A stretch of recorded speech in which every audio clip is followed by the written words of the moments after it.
Good evening, good morning, good afternoon, wherever you are and watching from. You're welcome to GH Gospel Radio. Thank you for joining us for another episode of Let's Talk Marriage. Tonight's topic is a big one, a huge one. So let's hope that the Holy Spirit will help us so that at the end of it all, we will all learn something to walk away with. Tonight, we are talking about sex. S-E-X, sex. Okay. Technically, marriage is the only institution in which sex is legal, that sex is expected, that sex comes with a package, right? So if we really mean business, marriage is a place that sex should be enjoyed the most, that it should be the most satisfying, and it should be a blessing. We know that there are issues about sex in marriage, but tonight we are not going to focus on the issues. We are just going to focus on how to have a healthy sex life. Before we continue, I'll just take a minute to share the link so that most of you can come in and then help me as I discuss this topic. And most importantly, I would like your questions at the end of it all so that we can all have a great discussion. This is not something that I'm an expert on, but I know quite a bit. So I know this is going to be interesting. Okay. Yes. One more minute and we should be good. This topic scares me a little bit, right? But it's all good. It's all good. My husband is walking around here laughing. Isn't that weird? Yes, just as I said, I'm no authority on sex, right? But I know enough for us to share and for us to be able to have a healthy discussion about sex. We did say that marriage is the only place that sex is legal, that sex should be enjoyed. So in marriage, sex should be the purest and the happiest and the most enjoyable, right? Okay, so let's move on. Let's see what the Bible says about marriage. About sex. Hebrews 13 verse 4. I'm reading from the NLT version. It says, give honor to marriage and remain faithful to one another in marriage. God will surely judge people who are immoral and those who commit adultery. That's one thing that the Bible says about sex in marriage. Let's read something else from Proverbs chapter 5, verse 18, also from the NLT. It says, let your wife be a fountain of blessing for you. Rejoice in the wife of your youth. So from these two verses, the first one is telling us about being exclusive.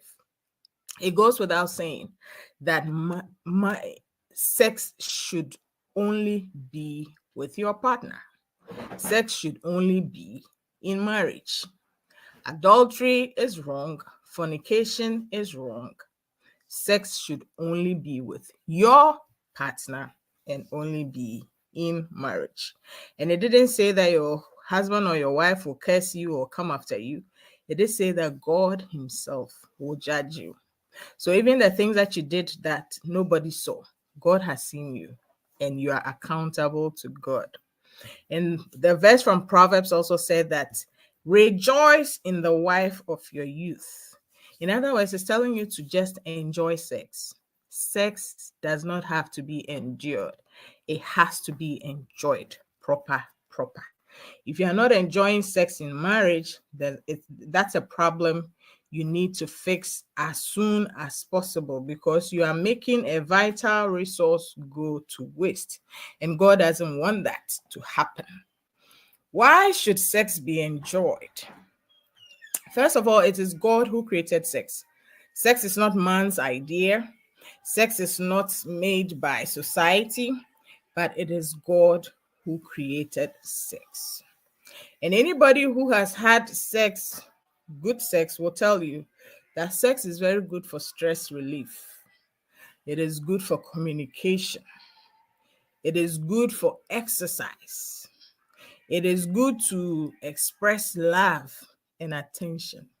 So you see, there are so many benefits of sex that you should be able to enjoy, right? The third one, and the one that goes without saying, is that sex is for procreation. If you want to have children, there is no way you can bypass sex and have children.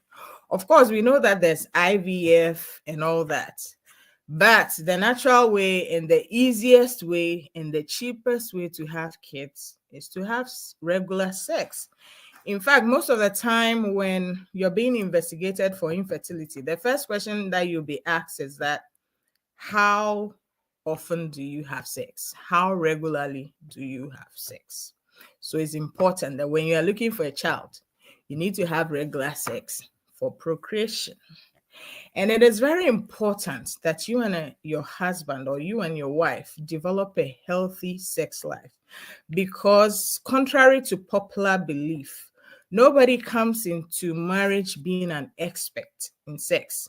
And even if you are an expert, even if you knew a lot about sex or you practiced a lot, even though illegal, you practice a lot, when you come into marriage, the two of you need to be able to sync your sex life. There may be things you know that your partner may not like, and there may be things that will not work for both of you.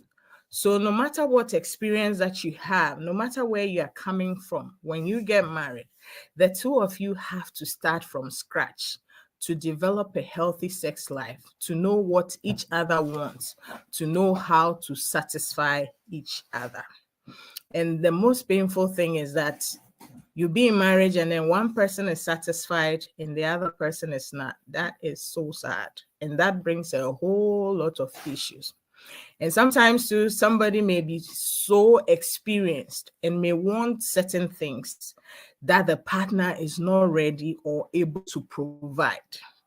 And that is why it's more important that whatever bad habits you picked outside of marriage, when you come into marriage, you drop them, you ask God to help you to deal with it and move away from it, so that you and your partner can forge something that is healthy for you. One thing we must also remember is that sex is an appetite and it can be cultivated. You don't usually come into marriage having a particular sex appetite. You could have one, but then the two of you need to cultivate one that works for both of you. If you ignore your sex life, it's going to grow dull, it's going to grow boring, it's going to be empty. But when you cultivate it, when you see it as important and you work towards it, it's going to work out and both of you are going to enjoy it. Let me be very honest with you. When sex is going well, it helps you avoid a whole lot of unnecessary conflict, because God designed sex in a way that it helps your partner understand and remember that you love him or her. So when sex is going well, you fight less. And the reverse is true. When things are not going well, you will have less sex because you're not interested in showing affection to each other and showing love to each other. So sex is a good barometer to determine how your married life is going. If you're having lots of it, it means other areas of your married life are balanced and going well. And if you're having very little of it, it means that things are not really going well. So you should pay attention and fix the aspects of your marriage that are not going well, so that you can have more sex, or you be comfortable enough to have more sex. One person said that sex is worship. When you please your partner in a way, you are serving him or her, you are appreciating him, you are elevating him or her. You get it? So it's like it's sacred. I really don't know what God put into sex, but it's a blessing, it is sweet, and it's to be enjoyed. There's nothing like too much sex. What a man and his wife or a woman and her husband are able to take, there's no limit to it. As long as both of you agree, and as long as both of you are okay with the frequency of your sex life, it's nobody's business. There's nothing like too much sex. So if both of you agree, you can have it a million times a day. That's up to you. It becomes a problem when one person wants more than the other person. But even that one, the one who wants more needs to compromise so that he or she can reduce it. And then the one who wants less also needs to compromise so that he or she can increase it. Then both of you can come to an agreement or can come to a point where whatever you're having is good enough for the both of you, and both of you are satisfied enough. The third thing is that there is such a thing as too little sex. In fact, legally, if you're having sex like less than 10 times in a year, your marriage can be termed as a sexless marriage. And we know that sometimes a couple doesn't live together, right? But even if you don't live together and you meet for like 1 week in a year and you're able to cover that 10 times, let's say you have sex like 15 times, then you meet the criteria. You are not a sexless marriage, right? But whatever it is, if you're having sex less than 10 times in a year, you are a sexless marriage. And that could be grounds for your marriage to be dissolved. If your wife goes to court and says, we are not having any sex, I want to end this marriage, it could be granted on those terms. If your husband says, this is it, the divorce can be granted on those terms. Okay, so now that we've gotten the statistics out of the way, let's talk about what good sex means to a man. What would a man call good sex? To be very honest with you, it's a known fact that men see sex as a need. The way they need food 3 times a day. Sex is on their timetable as one of the things they need to survive. Men need sex. They are not so much attached to sex emotionally, but it's part of their physiology. They need to get it out of the way so that everything else can function. I really don't know how that works, but men need sex. And it is very unfair for a woman to decide to use sex as punishment. When you start doing that, you are creating a bad environment in your marriage. Just know that men, irrespective of everything else that is going on in their life, they see sex as very important. They put it on their timetable. It has to come in there somewhere. So men need sex. And it's even close to the way that they need food. That doesn't mean men need sex 3 times a day. It only means that men need regular sex. That's what we are saying. Men also like sex to be energetic or enthusiastic. There are a lot of times that men complain that our wives are not responsive and they won't do anything. They just be there and watch the whole thing go down and then they are done. No, they want you to be involved. They want you also to enjoy whatever is going on. Well, it's true that sometimes it's their attitude that make women be like, okay, get over with it and let's move on, right? But it's not their responsibility to know what you need. You need to be able to communicate with them so that you can also enjoy sex. Sex is not only for men to enjoy. You as a woman should also enjoy sex, and you should be energetic and enthusiastic about it. A lot of times some men complain that their wives act like sex is a chore.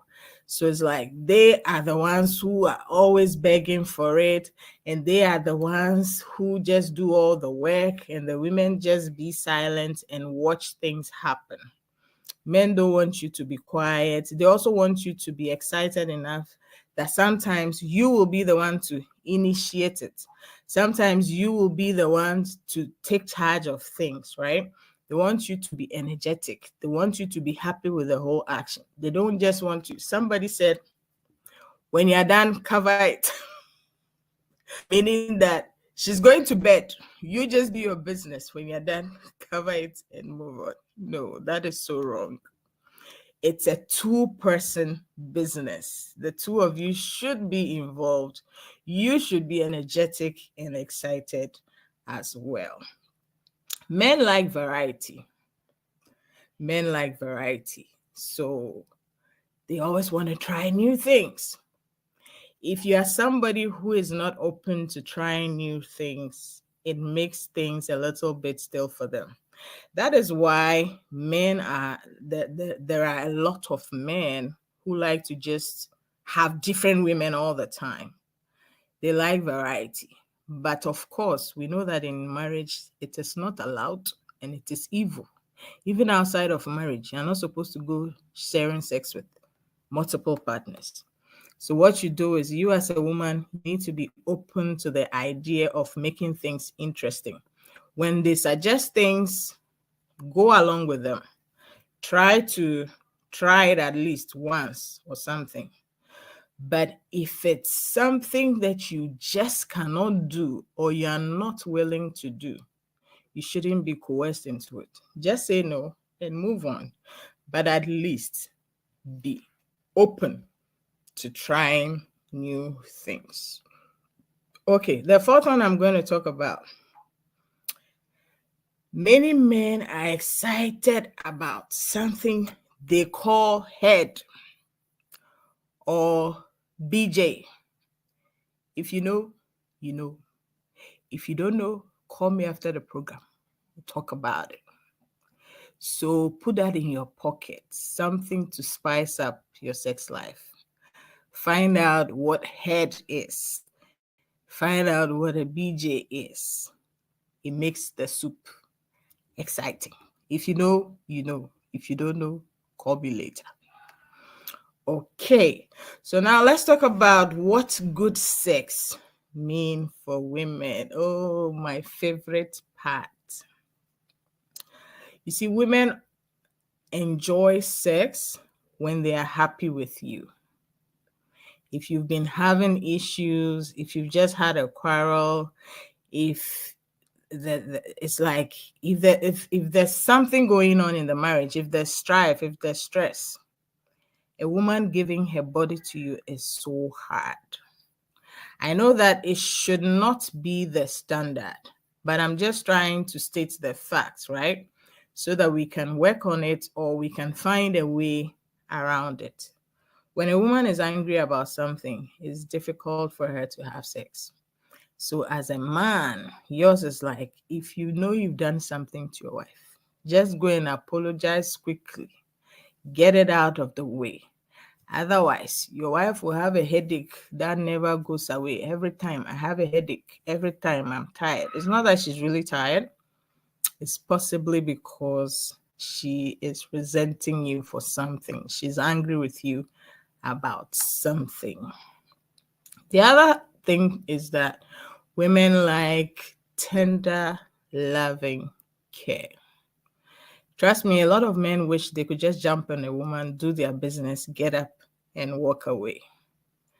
That's not how it works. If you want your wife to enjoy sex, you have to take your time. You don't just jump from beginning and then finish in a short time. You have to woo the woman. You have to start slowly. And when I say start slowly, I'm talking about foreplay. The woman's body is sensitive everywhere from head to toe. But the most sensitive areas, I know all of you know, right? But just for the sake of emphasis, let me just mention it. Kissing is important to women. The clitoris is important to women. The nipples are important. The back is important. The neck. When I say the back, I mean the back of their neck, right down to the middle of their waist, somewhere there about. That's what I mean. So all these 5 areas, they are super sensitive. Play with it gently. Follow her lead as to what she wants and what she likes, and then build up to the point where she's ready to give you everything that you want. And I know you know what I mean, right? Yeah. So Sister Amma says that you can't jump from Kumasi to Accra. You have to take your time. Yeah. So men, please take your time. Be gentle, be tender, be sweet.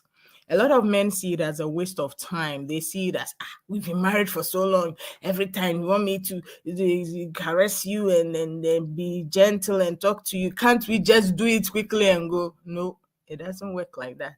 Be gentle, be sweet, be kind, take your time. It's as if you are taking turns in having pleasure, right? Your own is the actual act, right? The woman's own is the foreplay. So if you do a good play, you can have a good action. You understand? A woman's body needs to be prepared for sex. Women are not like men, that the minute you think about sex, you can just go straight and finish. Women are not like that. Even if they are the ones who initiated it, you still have to take your time, prepare her, caress her, be gentle, take your time, help her to enjoy herself. It's a 2-person thing. She enjoys and you also enjoy. Women also like cuddling and talking after sex. I know some men who say that sex is too much work. You have to be nice to the women. You have to be gentle. You have to take your time. After everything too, you have to cuddle and talk. What is all that? But you see, what you do today will set the tone for what will happen tomorrow. If today you come and then you just hurry up and rush through things and you finish and you fall asleep immediately, that's on you. The next time you want it, she's going to say she has a headache. That's the way it works. There's this Akan saying that who rejects sugar. Okay, let me say it in Akan and then I'll try to translate it to English, right? It says that so die that's a sichre eprugu. Why na so die ya? That's a sichre prugu nenuma obepiegu. So it is saying that who rejects something good? Nobody. So you have to put in the work and get what you need. And then next time when you come, you get a yes.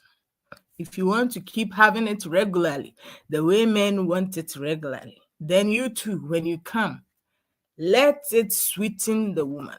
So that next time you ask, she'll be like, yes. And even next time, she'll be the one to say that, oh, it's time. Oh, it's been a while. Oh. Can we have some? Wabomu and echrewado. If you do it right, you will keep getting. So men, if you want to have regular sex, make sure your woman is enjoying it. And as one of the things to help her enjoy, cuddle and talk after sex. It could be 2 minutes, it could be 5 minutes. You don't have to have a full-on conversation. Just spend a little time with her. The reason is that sometimes when you are done, it's not like sometimes. With a man's sexual response, when you release, you're done. But for a woman, it's like it takes time for her to cool off. In the same way that it takes a woman time to be aroused, it takes a woman time to cool off. So that whole time is like she's still in the mood. So you got to spend time with her, cuddle her a little, let her enjoy life too. It's a two-person thing. As you have enjoyed, help her also enjoy and finish up. Amen. So let's talk about dutiful sex. It's not every time that both of you are going to enjoy sex. There'll be times that one person wants it and the other person does not want it. It could be that the other person is tired, or the other person is not in the mood, or it could be anything, or the other person has a lot on her mind. Hello, Pastor Sia. Thank you too for joining us. You're welcome. Yeah. So if you are not in the mood, be nice. Help your partner out. You may not enjoy it as usual, but at least be encouraging, be willing, and help your partner have a good time. It's not every time that you should also get your pound of flesh. Sometimes you have to be dutiful. Because remember, today that you are not in the mood and he wants it or she wants it, tomorrow it will be your turn. Maybe you are also not in the mood, but you are in the mood and he or she is not in the mood. So you help me, I help you. Once in a while, you should be able to help each other out, even if you don't want it. Compromise. This one is not even compromise. Offer yourself. You know that this one that I'm doing is not from my in, but let me help my partner out. Dutiful sex. You just do it for the other person. Okay. So let's talk about healthy sex life for a couple, for both of you. We talked about what is a good sex life, what good sex looks to a man. We talked about what good sex looks to a woman. And now we're going to talk about how healthy sex looks for the both of you. We already said that there's nothing like too much sex. The frequency of sex between the two of you should be what the two of you decide on. If you decide you're going to do every day, that is up to you. If you decide that you're going to do once a month, be careful. You are heading towards sexless marriage, but that is still up to you. So the two of you should be able to compromise on what is good for the both of you. If you realize that your husband wants 10 and you want 5, you can just strike a balance. Let's say go for 7. Your husband should be able to bring down his number, and you should be able to add a little bit on top of yours so that both of you can have enough to satisfy you. And then the second thing is also you need to learn what pleases each other. Every time you're having relations, learn what your husband or wife likes and vice versa, so that as time goes on, you will know more and more of what each other likes. So that the time, let's say from the time you get married to, let's say, 5 years in, your sex life should be way better, because by that time, you would have learned a lot about what each other likes, and you'll be able to please each other every time you have relations. So learn what pleases each other and be committed to doing it so that both of you can have an enjoyable experience. The third one, we've already mentioned, that be accommodating to your partner's needs. It's not always that you want it, he wants it, and vice versa. Times that one person is not in the mood, you should be able to help each other out. And it shouldn't always be that one person.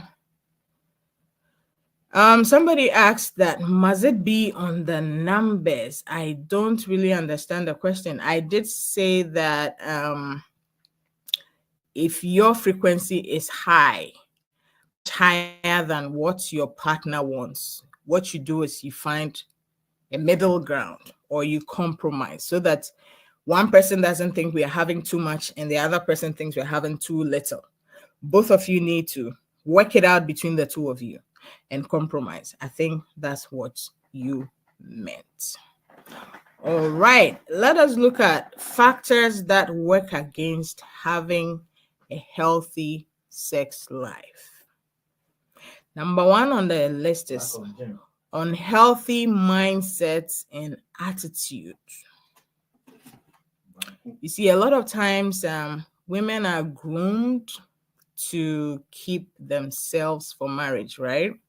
So in their minds, and our parents, our relatives, they keep telling us some kind of wrong stories or like horrifying stories just to help us stay pure, right? But some of these stories stick with you so that even when you are married, you are not able to relax and enjoy sex because already your mind has been poisoned about sex. Like we said earlier, know that sex is created by God. Know that it's important that you please each other, you help each other have a fulfilling and satisfying sex life. You are not doing anything wrong by having good sex. And in fact, married people are the ones supposed to have good sex. Don't think that being innocent about sex, it's a good thing. For a married woman, being innocent about sex is wrong. For a married man, being innocent about sex is wrong. The day you get married, all the innocence should go away. You should be able to explore. And if I say explore, I don't mean go and watch porn. You need to find useful and healthy material, not hardcore porn that people are acting and exaggerating stuff. There's a lot of healthy material around. And there are good books that you can find healthy information on. And you know your friends who you can trust to ask a few tips on sex. Don't go to the opposite sex because it can happen that the two of you will have sex. It's not healthy to talk about sex with the opposite sex because usually those who start talking about sex with you, like the opposite sex talking one-on-one about sex, by the time you realize things can easily get out of hand, go to the same sex friend and ask them a few tips. They could point you in the right direction. Or if you like, use the old way. Both of you experiment, find out what works for you and do it well to the glory of God. Don't think that sex is dirty. Sex is not dirty. Sex is good and sex is healthy. So if you have any bad mindsets about sex, you need to drop them. Another unhealthy mindset is that women are told that sex is painful. If you're having painful sex, it means there's a problem. Sex should not be painful. If you're having it the right way, it should not be painful. So if it's painful, you need to talk to your doctor, find out what is going on. Sometimes fibroids can make you have painful sex. Sometimes menopause can do that to you as well. But if you're having sex and it's painful, most of the time it's lack of lubrication. And what causes lack of lubrication? Most of the time that is inadequate foreplay. Hello, Era. Thank you for joining us. You are most welcome. Yes. So if you don't take your time to prepare your woman, her body's not going to be ready. And it could make her have painful sex. But if sex is hurting, something is wrong. Sex is not supposed to be painful either for the man or for the woman. Another thing that works against having healthy sex is physical tiredness. That is just plain body is tired. Some people work too long hours. Some people work in stressful situations. For people like that, you should know that it will just bring your sex life down. If there's a way for you to use your hours without affecting your livelihood, you should look into that.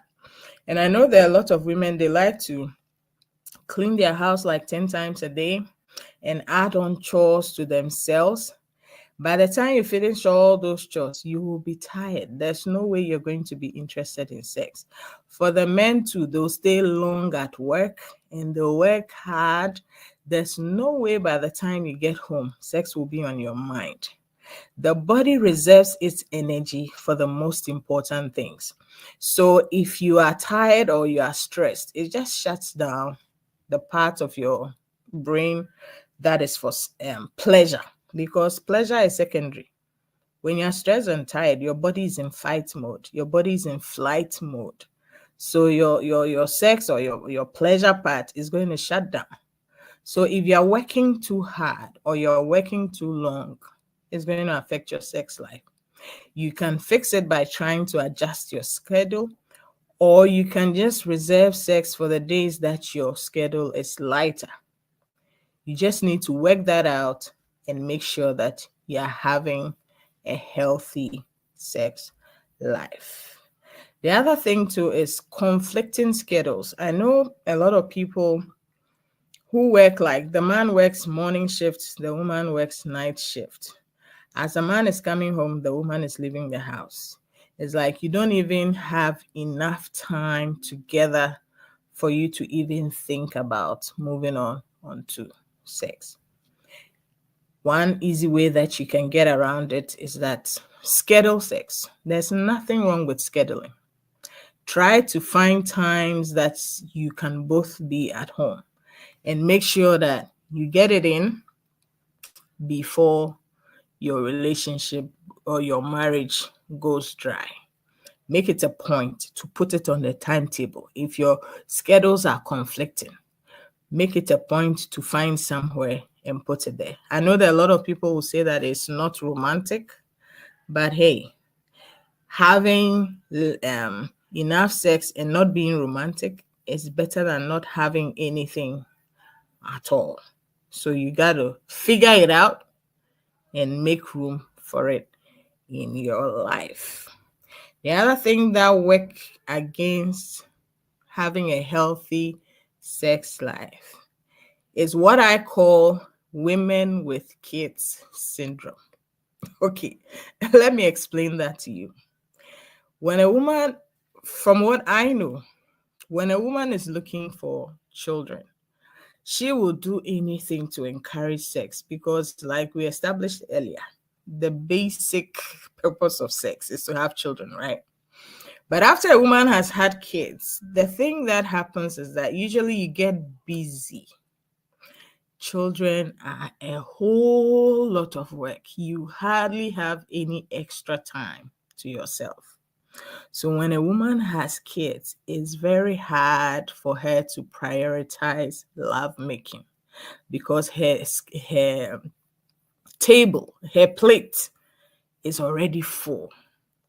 So if you want such a woman to be more interested in sex, what you do is you find ways of taking things off her plate, freeing up her time so that she will have time enough to breathe to even be able to think of having sex.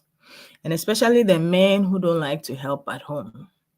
Those are the ones who will suffer the most because the first thing to go will be the sex.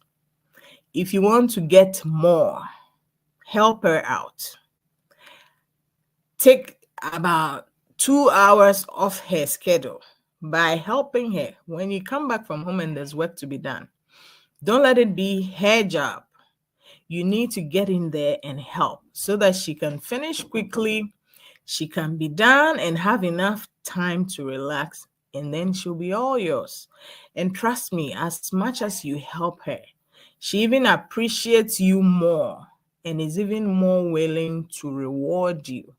And which better way to reward you than to give you what you want? So it's a win-win situation. If your wife has kids walking around, pulling her back and forth, your best bet is to help her out so that she can make time for you. Or if you are well-to-do and you don't want to do chores, hey, hire somebody. Hire a cleaner, hire a nanny, free up her time, and then she'll be all yours. And there's also this notion that after women have had their children, they don't really care about sex anymore because, hey, I have my children. There's no need to make it a priority.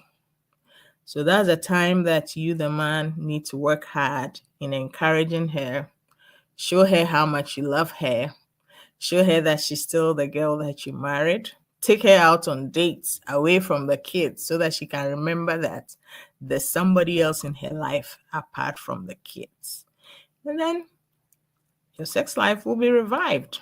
Try it and let me know how it works. I know it works, so try it. Let's confirm it, or let me know how it goes. Okay, that reason why people may not like to have sex is that only one partner is enjoying it. So that partner who is not enjoying it will not be willing to have more of it. That's just plain and simple. If you are not enjoying it, why will you go back for more? So like we outlined earlier, you should know what women like. Women should know what men like so that you can give it to them. And then you should learn exactly what your particular partner likes so that you can give it to them. The next time that you want it, you can have it. And in the same way, men should learn what the women want and also learn what in particular your woman likes. As long as both parties enjoy, there will be no unnecessary no's. You'll be having more yeses, and your sex life will be the better for it. Okay, so the next thing that affects a couple's sex life is not agreeing on grooming. Some people like to take showers like 2 times a day, 3 times a day. If you're somebody who likes to take showers often and your partner doesn't like to take showers often, it could be a problem. And this does not need to be a big issue. Just sit your partner down, talk about it, agree on what it is that you both are willing to compromise on, and then work with that. Don't just assume that you like taking showers twice a day, so your husband or your wife should also take showers twice a day. Just agree on what is acceptable to both of you. You could compromise. Maybe the other person wants to take showers like once in 2 days. So you compromise and be like, take a shower every day. And some people like clean shaven bodies. They don't want to see hair anywhere. They want everywhere Sakura. Some people also like hair. Yeah, Era says you should take showers together. Yeah, if your partner doesn't like taking showers, just call your partner. Honey, let's go take a shower. They'll come along. And then you can both be on the same page, right? Yeah, some people like clean shaven bodies. Other people like hair. You need to sit down and agree on what grooming that you both like so that you can do it for him, he can do it for you, and you can both enjoy what it is you want. There's nothing more painful than bending over backwards to make sure your body is clean shaven and then your partner even wants hair. And how are you going to know? Sit down and discuss grooming, what you need, what you want, what both of you are ready to work with. And then you compromise and work with it. And one thing is that sometimes a lot of people impose. They'll just be like, if you don't take 2 showers a day, we are not having any sex. That's not right. Both of you sit down and talk about it. Let the person, like both of you, need to come to an agreement. Maybe you want 2 showers. He says, I can only do 1. If it's good for you, accept it and then move forward with it. From now on, it's shower every day. End of story. Don't impose on your partner. Don't make rules for your partner. Don't make your partner jump through hoops. Last week we learned about it. That is not love. Agree on it, accept it, commit to it, and let it work for both of you. And then the last point I have here about the things that affect a healthy sex life is being affectionate only when you want sex. I think that one, it's more in favor of the women, right? Most of the time, women don't like it when you are affectionate only when you want sex. It makes it look awkward. It makes it look bad that you will only be affectionate when you want sex. In actual fact, sex starts outside of the bedroom. Be nice to each other. Be courteous with each other.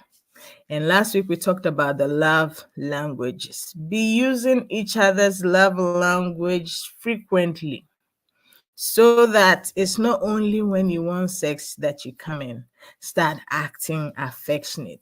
After a while, it gets old. After a while, it gets tacky. It makes it look like you're only nice to the person when you want sex. It should not be like that.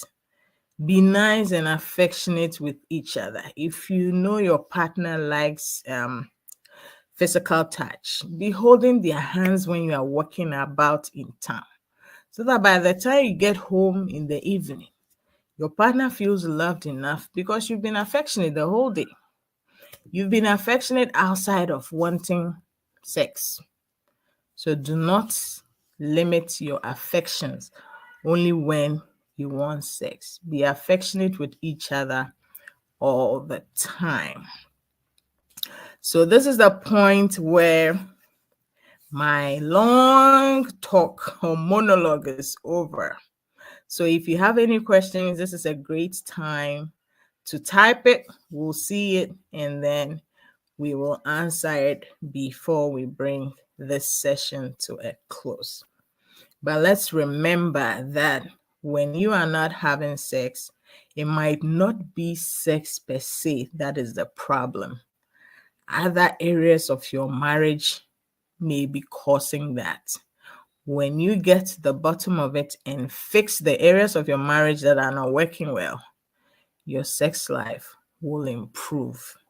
If you treat each other well, if your marriage is going well, then your sex life is going to be healthy as well. But whichever way, we just covered the basics, right? So make sure you have your basics covered so that you're having good sex, frequent enough for both of you, and both of you are satisfied and fulfilled. So if you have any questions, I'm just watching the screen. Just let it flow. We will answer it now. Or if not, we'll be preparing to end today's session. I hope you enjoyed it. I hope you've picked a thing or two. And I hope, yeah. Sister Clara said, Dr. EFUA, you mentioned books on sex. Do you have any suggestions? Oh, thank you for asking. I have a million, but the two that I'll recommend the most is the Kama Sutra. It's not a Christian book, but it has a lot of healthy diagrams and discussions on sex. And it's not porn, it's just straight out sex education. So try the Kama Sutra. You can search for it on Amazon. Kama Sutra is good.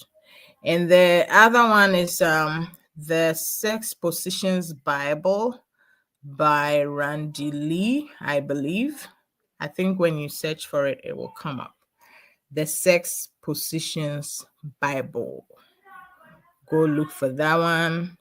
It's pretty healthy. You can learn a lot from it and then use it. Let me see if the author is... I have the author right. Yep. So what's your name? Tell me. Yeah, Randy Fox. The author is Randy Fox. Randi and Fox, Foxx. So those two books, they will carry you far. They have plenty information in there. And what I like about it is that it's not porn, it's not straight out horrifying sex, it's healthy sex education. So get the Kama Sutra, get the Sex Positions Bible, go through it, practice a few, have fun with it. You'll like it. Yep. Thank you for that question, Sister Clara. Yes, so that is all that time will allow us for today. If you're watching this broadcast late and you have any other questions, you can type it in. We will pick it up, and later on, maybe in another session, we'll come back and discuss it. Thank you all so much for joining us today. God bless your marriage and have a great week. Thank you. Bye-bye.